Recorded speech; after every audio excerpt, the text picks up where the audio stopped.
Alhamdulillahi Rabbil Alameen, As-salatu was-salamu ala khatimin nabiyyin wa ala alihi wa sahbihi ajma'in amma ba'd. Fa'a'udhu billahi minash shaitanir rajeem, bismillahir rahmanir rahim. Qala Allahu ta'ala fi Surah Tawba, وعلى الثلاثة الذين خلفوا حتى إذا ضاقت عليهم الأرض بما رحبت وضاقت عليهم أنفسهم وظنوا أن لا ملجأ من الله إلا إليه ثم طاب عليهم ليتوبوا إن الله هو التواب الرحيم. Translation: And forgive to those three also who were left behind in Battle of Tabuk, when the earth with all its vastness became narrow and restricted upon them, and their own souls confined them till they realized that there is no refuge from Allah but repent to Him. Then He turned to them in mercy so that they could turn to repent on their sins.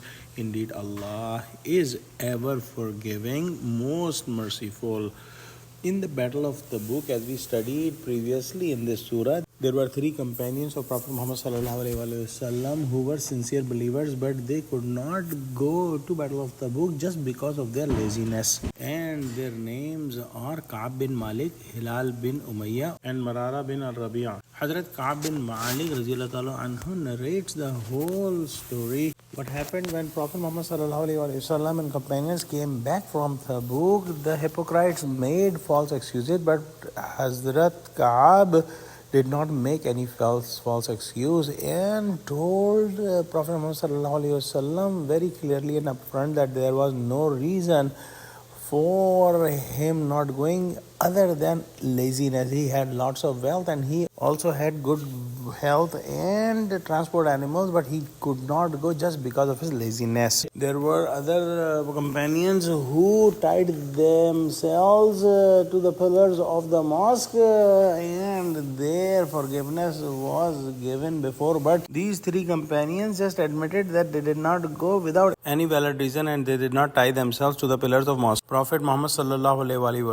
kept their decision pending, and the ayah we recited today came after 50 days, and they had complete social boycott from the Muslim community during those 50 days, and they had extremely difficult time. Ka'b bin Malik narrates that when the Muslims left, he thought that he will rest one more day and next day he will leave because he has a fast animal and he will join the army, and the other day he thought he will stay one more day, and a time came that he could not reach Muslim no matter how fast he went, and he realized that he had missed this commandment of Prophet Muhammad So Prophet Muhammad after he came back asked Ka'b that just wait for the decision of Allah subhanahu wa ta'ala, and he commanded Muslims to do the social boycott with him and the other two men. The Muslims did not even answer the salam for these three, and nobody was talking to him. And during that time, the king of Ghassan found out his position and sent him a letter saying that leave Prophet Muhammad and your group and come to me and I will give you high status. Hazrat Ka'b anhu burnt that letter and prayed and waited for the decision of Allah subhanahu wa ta'ala. When 40 days passed, the Prophet Muhammad ordered him to even stay away from his wife, and Hazrat Ka'b sent his wife to her mother's home. It became extremely tough for him to live, and he was thinking that if he dies in this situation, he may be considered as hypocrite, and his prayers of janaza will not be led by Prophet Muhammad and he was thinking that if Prophet Muhammad dies during these days, then nobody will ever talk to him from the Muslim community. Finally, this ayah was revealed and all three of these companions were forgiven and they thanked Allah subhanahu wa ta'ala. Lord, let's pray that Allah subhanahu wa ta'ala give us true understanding of Quran, connect us with the truthful people and make us steadfast on the straight path. Ameen. Wa akhiru da'wana alhamdulillahi rabbil alameen. Assalamu alaikum wa rahmatullahi wa barakatuhu.